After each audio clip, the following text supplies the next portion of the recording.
du Père et du Fils et du Saint-Esprit. Amen. Le Seigneur soit avec vous et avec votre esprit. Évangile de Jésus-Christ selon Saint Jean.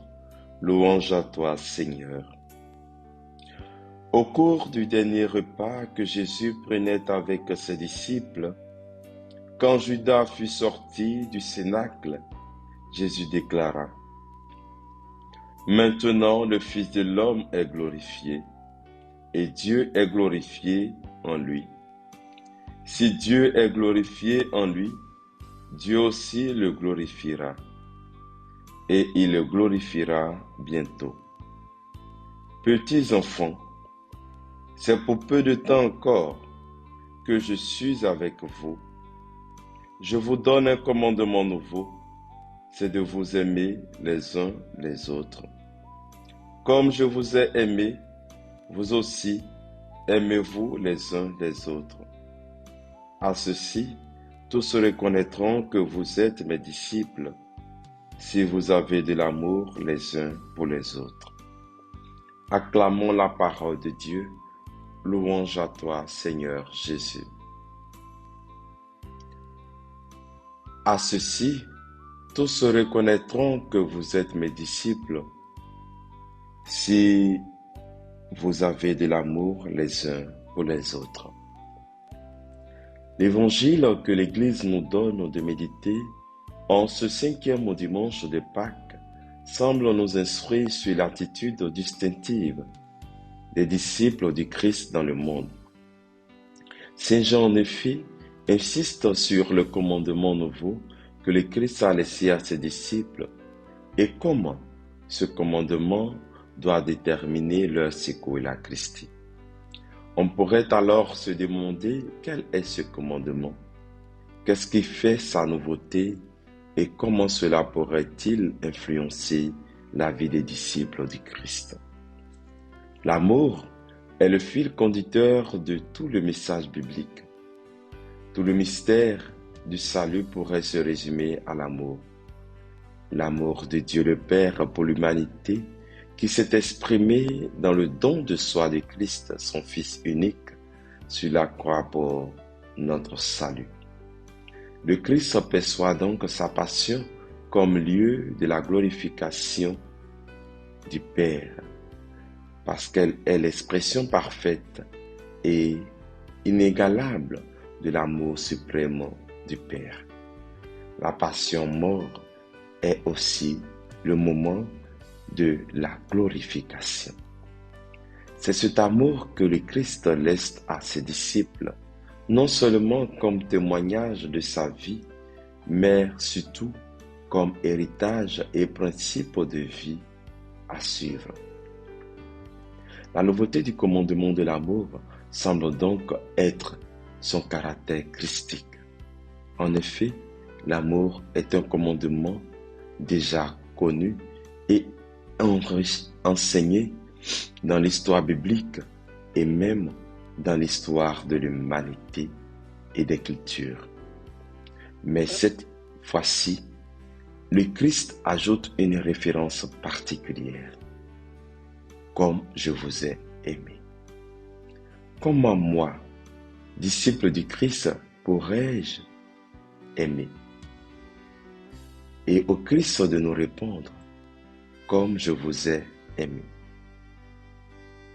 C'est un amour qui va jusqu'au don de soi, un amour sans intérêt, un amour qui n'est pas égoïste.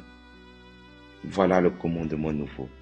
Aimer, non pas seulement à la manière humaine, mais aimer surtout à la manière du Christ. L'amour du Christ est la référence de notre amour. L'amour sans cette référence est limité. Face à l'épreuve, on laisse facilement la place à la trahison, au reniement et à l'intérêt personnel. L'amour que le Christ nous montre est un amour pur, sincère et ne souffre d'aucun assujettissement. C'est un amour qui se fait patient pour le salut des autres. Aimer comme le Christ c'est aimer sans rien attendre en retour. C'est aimer sans condamner. C'est aimer son ennemi et prier pour ceux qui nous persécutent. Aimer comme le Christ, c'est pardonner l'impardonnable. L'amour du Christ, c'est un amour qui se donne chaque jour dans le sacrifice suprême. Imiter l'amour du Christ, c'est essayer chaque jour de calquer son amour humain sur l'amour divin. C'est un amour qui vivifie l'Église et donne sens et valeur à notre humanité.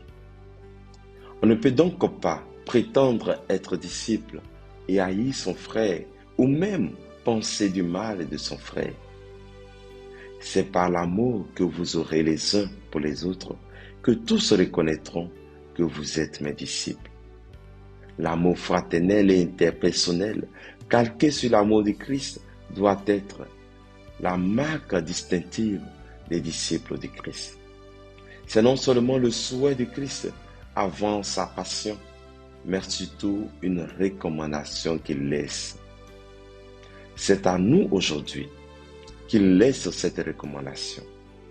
C'est à chaque chrétien, disciple de Christ, d'en prendre conscience et de suivre cette recommandation.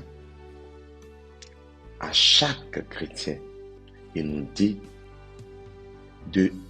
d'imiter son amour et d'être témoin de son amour.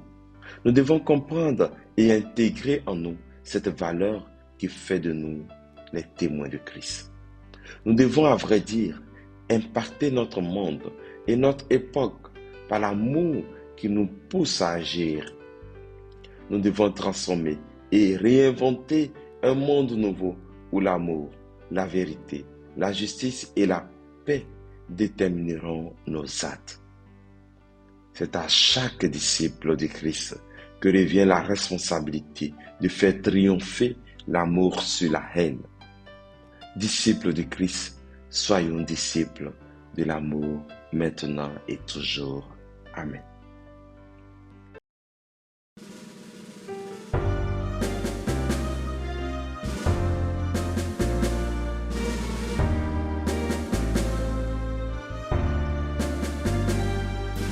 Allez partout.